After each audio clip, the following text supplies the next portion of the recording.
por el Espíritu de Dios. Y usted dice, ¿qué pasó? Usted no ve, pero algo las hizo remolinear, algo las hizo danzar, algo las tocó, algo las abrazó. Por eso a mí me gusta esa alabanza, no sé cuánto habrán escuchado una alabanza en YouTube que dice que estoy rodeado de una gloria que no veo. A veces estamos sintiendo, a veces sentados, usted puede sentir unas caricias preciosas del Espíritu de Dios. Y a veces vemos muchos de nosotros que por días, por semanas, por tiempo, no sentimos esa presencia del Espíritu Santo. Y cuando la sentimos, queremos que eso no pare. Queremos que eso se haga eterno, largo, permanente. No es que lo queremos nosotros, lo quiere Dios, que así sea en cada uno de nosotros. Que eso sea continuo, que la presencia de Dios en nuestra vida sea cada momento en nosotros tangible a su nombre. El Espíritu de Dios no se lo ve, pero se deja sentir.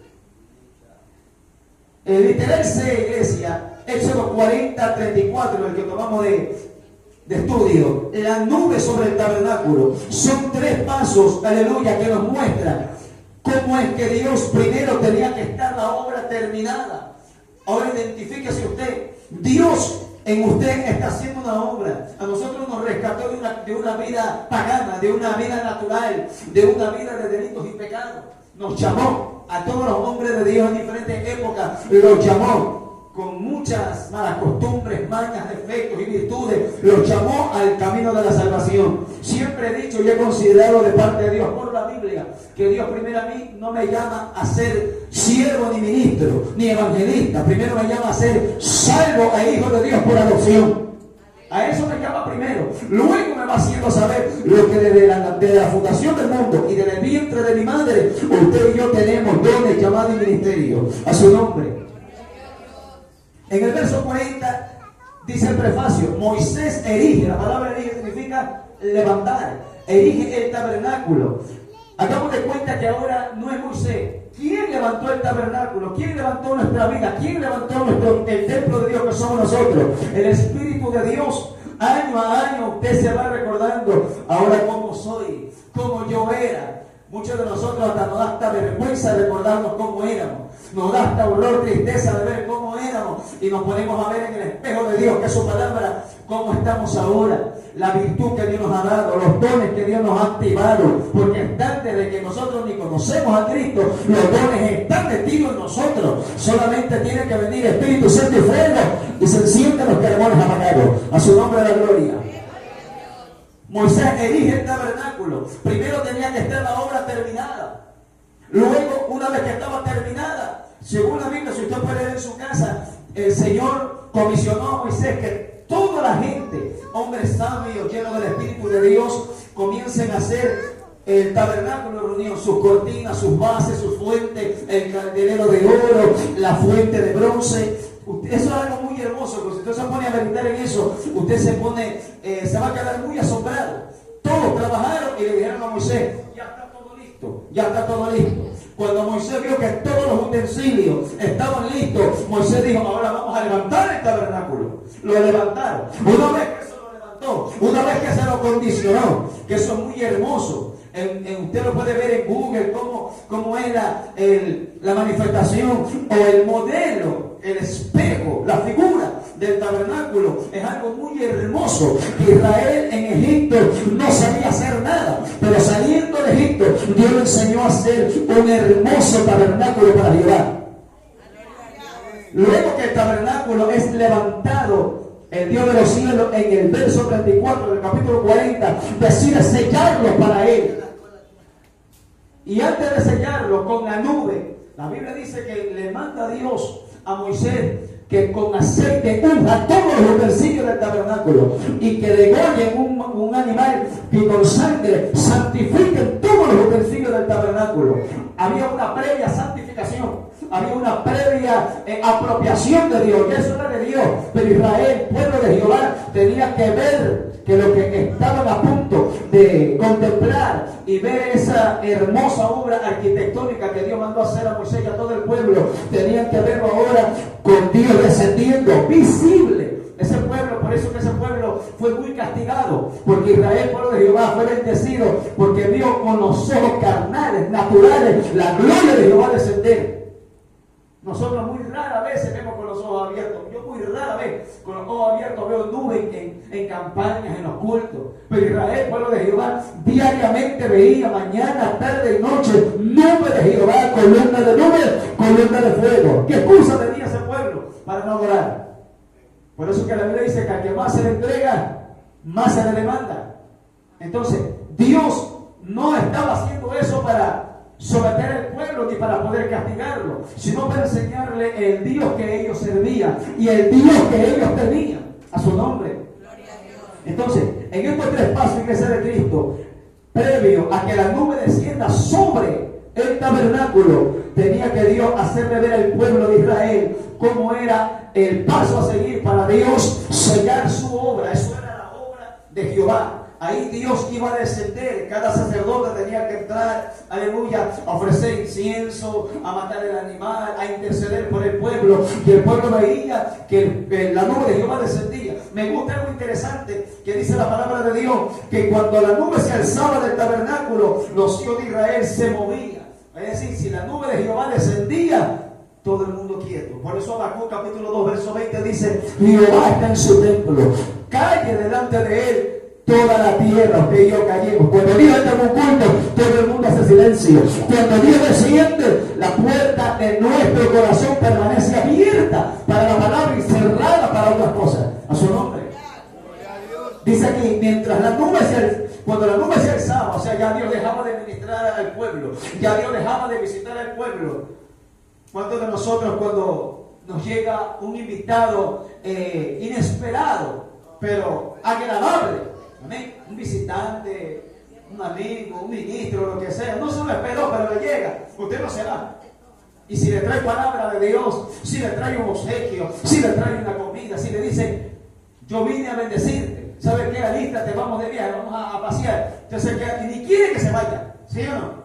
Porque la sorprendió con su llegada. Así era el pueblo, el Señor Jehová, cuando descendía con su nube. El Señor descendía para tratar directamente con todo el pueblo. Y Moisés, de parte de Dios, le dijo que cuando la nube bajaba, nadie se movía. Todos hacían actividades dentro de su campamento.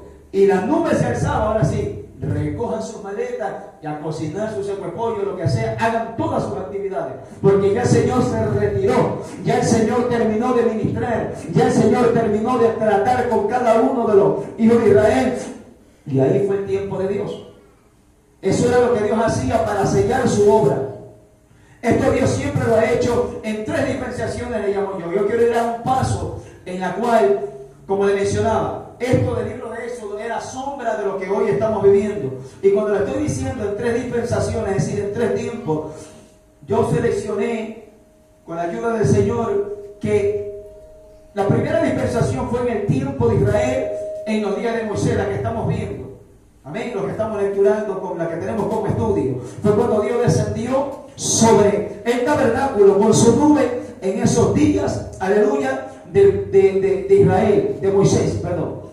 En la segunda dispensación fue en los días de David y de Salomón. Esa historia está en Primera de Crónicas, capítulo 28. Amén.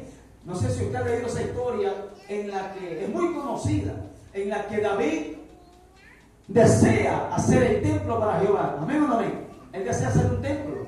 Dios se lo prohíbe no por pecado, sino porque él no era el llamado para esa actividad. Él era guerrero. Sus manos estaban manchadas de sangre por causa de las guerras. No porque mató al hijo, al esposo de Betsabé, a Urías Eteo. Dios no le está contando ese pecado. Y le está diciendo que la mano de él está manchada de sangre por pecador. Sino que él era un hombre guerrero, un hombre de batalla, un hombre fiero en la guerra. Y eso le impedía hacer tremenda obra para el Señor. Y cuando David ya había envejecido y ya Dios le da la respuesta que él no era el indicado de hacer el templo. Primero, ¿qué fue? Tabernáculo. Luego viene un templo, algo más firme, algo más glorioso, algo más esplendoroso. Dice el Señor, le dice a David: tú no me vas a hacer el templo, lo va a hacer tu hijo. Pero en Primera de Crónicas 28, ahí es cuando Dios, a través de David, habla con Salomón. Y le dice a Salomón que él va a ser el encargado de hacer el templo para el Señor. Pero hay algo interesante que David le dice en una asamblea, reúne el rey a todo Israel y le dice: yo con mi propio esfuerzo de lo que Dios me ha dado, he reunido oro, plata, bronce, piedras preciosas de lo que Dios le dio al rey David. Él le dijo a todo el pueblo: yo todo esto lo pongo para la obra de Dios. Y cuando el pueblo de Israel vio que el rey David puso espontáneo todo eso, el pueblo también voluntariamente comenzó a dar para el templo de Jehová. Y aparte de eso, Dios le dio entendimiento al rey David y hizo como una especie de planos. Y David, con la mano de Dios, trazó todo el modelo del templo de Jehová y se lo entrega a Salomón el diseño. ¿Cómo va a ser el templo de Jehová en ese tiempo? Es decir, para que se fabrique un templo en los días del rey David, primero Dios trató con el que tenía la provisión, el dinero, el oro, con el que tenía la autoridad, que era David. Si David no hubiera estado en autoridad, nadie obedece. Pero como David estaba en autoridad, todo el pueblo obedeció porque sabían que era de parte de Dios.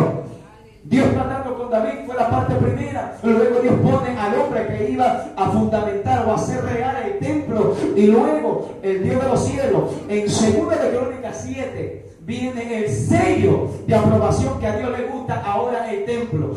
En el tabernáculo de reunión Dios se agradó y selló ese templo. Y me gusta esto, hago un breve paréntesis. En el verso 35 del capítulo 40 dice que Moisés no podía entrar en el tabernáculo de reunión porque la nube estaba sobre él y la gloria de Jehová lo llenaba. El primero que hizo inspección, que hizo morada en ese lugar no fue Moisés, fue el Espíritu de Dios, llenó todo el tabernáculo.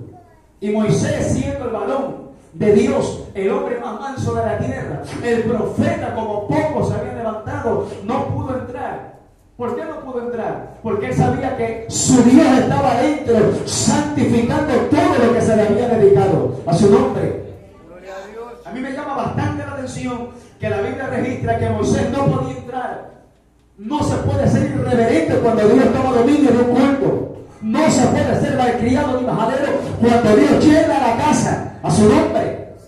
Cuando el Espíritu de Dios arrepa un servicio, una actividad, una reunión, un tiempo de oración, un tiempo de alabanza, un tiempo de predicación, un tiempo de esparcimiento, de alegría en presencia de Dios, no se lo puede interrumpir cuando Dios lo ha llenado a su nombre.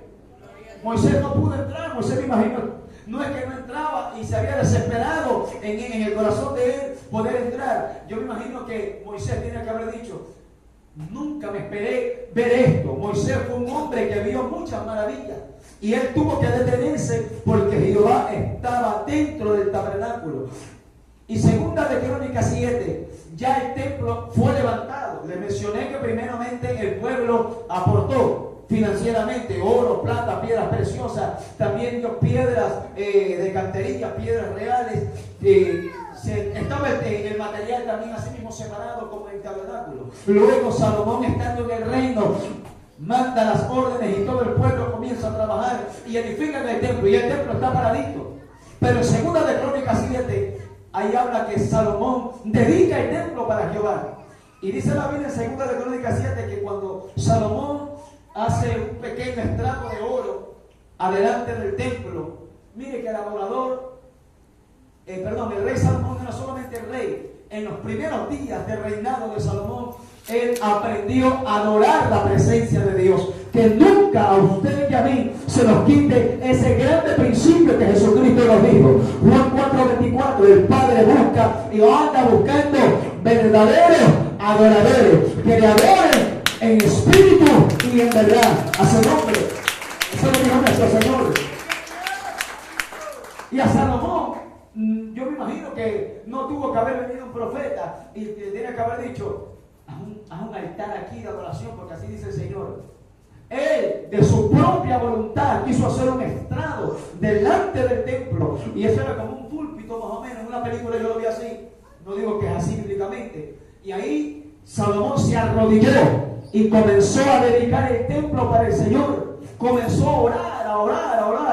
Lean en su casa una iglesia. Pero la Biblia dice que cuando Salomón terminó la oración, cayó fuego del cielo y encendió el holocausto que estaba en el templo. Y la nube de Jehová se metió dentro del templo. Y la nube llenó el templo de Jehová. Y los sacerdotes no podían entrar. Igual que aquí en el tiempo de Moisés. Cada vez que Dios toma algo y le está diciendo: yo apruebo lo que me está presentando, yo recibo lo que me está dedicando. Va a haber llenura del Espíritu Santo, no va a haber nada fuera de él que se llene ese lugar. A su nombre.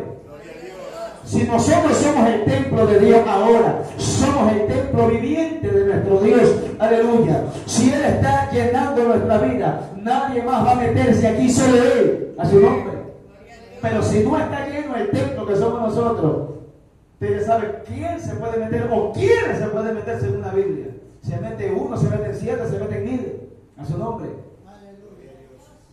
Y la Biblia dice que cuando Salomón terminó de orar, cayó fuego del cielo, la nube de Jehová llenó el templo. Segunda manifestación en ese tiempo, o en esa dispensación, que Dios sella una obra y la hace propia, la hace suya.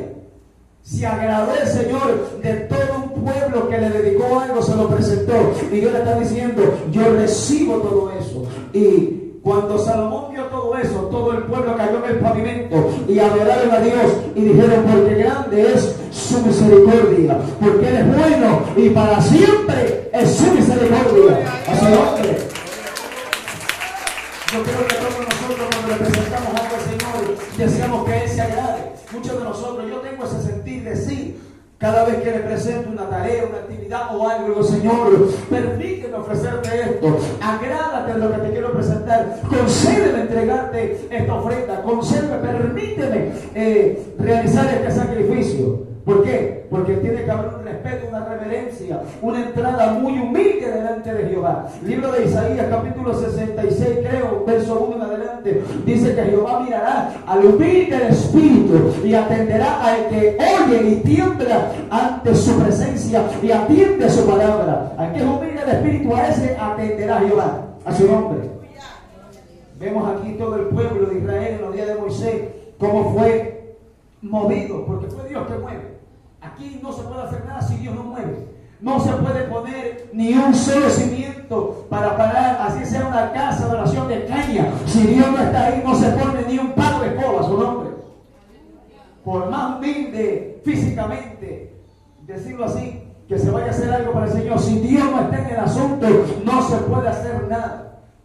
En esta tercera dispensación es ahora en los días que nosotros estamos viviendo, los días de la gracia. Recuerden que la gracia no significa chiste, significa favor inmerecido de que nosotros estamos viviendo de parte de Dios aquí en esta tierra, a su nombre. En los días de la gracia hay algo que el apóstol Pablo nos enseña. Vuelvo y le replico, que aparezca yo disco rayado.